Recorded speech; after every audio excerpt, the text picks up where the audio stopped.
வணக்கம். நான் அழகிய பெரியவன் பேசுகிறேன். ஒடுக்கப்பட்ட மக்களின் மீட்பர் பாபா சாஹேப் அம்பேத்கர் அவர்களுடைய பிறந்தநாள் மாதம் இந்த ஏப்ரல் மாதம். இந்த மாதம் தலித் விடுதலை மாதமாக இந்தியா மட்டுமின்றி உலகமெங்கும் கொண்டாடப்படுகிறது. இதையொட்டி நீலம் பண்பாட்டு மையம் பல்வேறு நிகழ்ச்சிகளை திட்டமிட்டிருக்கிறது.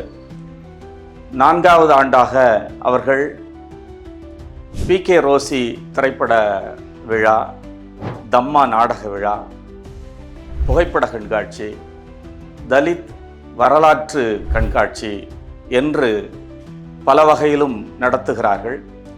அதனுடைய இறுதியாக முத்தாய்ப்பாக வானம் வேர்ச்சொல் இலக்கிய விழா நடைபெற இருக்கிறது.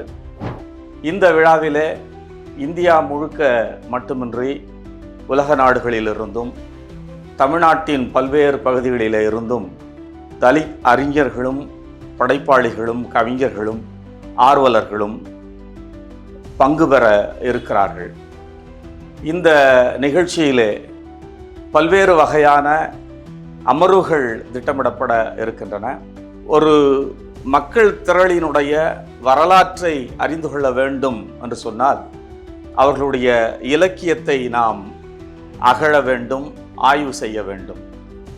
அந்த இலக்கியம், அந்த மொழி, அந்த மக்கள் இருக்கின்ற அந்த பகுதிக்கு பல்வேறு வகையான பெயர்களை சூட்டுவதாலேயே அந்த பகுதி அல்லது அந்த மண் விடுதலை பெற்ற மண் அல்லது புரட்சிகரமான மண் என்று நாம் சொல்லிவிட முடியாது.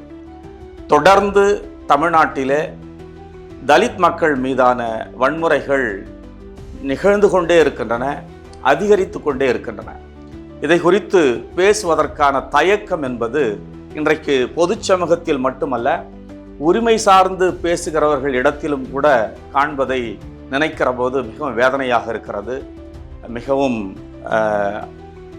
ஆத்திரமாக இருக்கிறது, கோபமாக இருக்கிறது.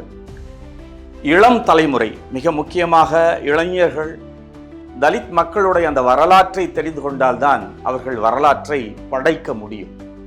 எனவே மிக திரளாக பங்கெடுத்து இந்த நிகழ்ச்சியை சிறப்பிக்க வேண்டும் என்பது மட்டுமின்றி இந்த நிகழ்ச்சியிலே அவர்கள் கருத்தியல் ரீதியாகவும் விவாத தளத்திலும் பங்கெடுக்க வேண்டும் என்று நான் கேட்டுக்கொள்கிறேன்.